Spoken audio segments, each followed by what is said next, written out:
Panood namin yung video ni Life with Oniko Ihon na kumakain dun sa mga lababo, sink, sa kusina, nakaupo. Ganyan yung karamihan din, nakatayo ading. 90% ng mga DH dito sa Hong Kong, sa kusina sila kumakain nakatayo pa.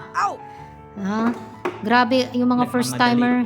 Oo, tapos tatawagin ka pa, biglang tatawagin, uutusan ka. Kumbaga wala talagang pahinga. Kahit kakain ka na nga lang, napakaswerte mo. Kasi first timer mong mag-abroad, dito ka napunta sa ating amo na napaka-bait, napakakulit nga lang minsan. Pero okay na okay. Okay? Kaya sa mga magbabalak mag-abroad dyan, hindi porke maganda yung mga pinapakita namin guys, na swerte kami. Eh yung magiging amo nyo na rin ay katulad ng amo namin. I'm telling you guys, ihanda nyo. At kailangan yung ihanda ang iyong mga sarili.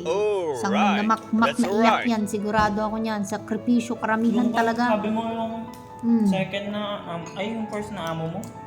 Hindi ka nakakatulog kasi nagmamadyong sila. Oo. Ano lang ako dun guys. Nasabi na ni kuya nyo.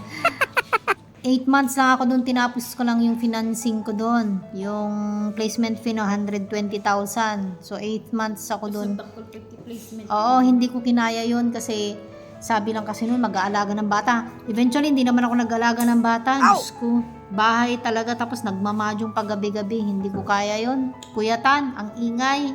Kahit sabi mo may sarili kang kwarto. May sarili akong kwarto kaya lang yung baba niya, washing machine, lahat-lahat. Maliit lang yung tama lang ng gaganon. Oh my God. Hihiga ka, luggage ko na sa paanan ko. Yung ulo ko isang unan lang. Kumot yun na. Tapos doon din ako nagsasampay. Kaya hindi ko natiis yun. Kaya sabi ko sa sarili ko, hindi ako papayag na ganun yung magiging sitwasyon ko. Kaya ginawan ko talaga ng paraan na makahanap ng ganito kagandang trabaho. O diba? Nag MMK pa. Kuya mo kasi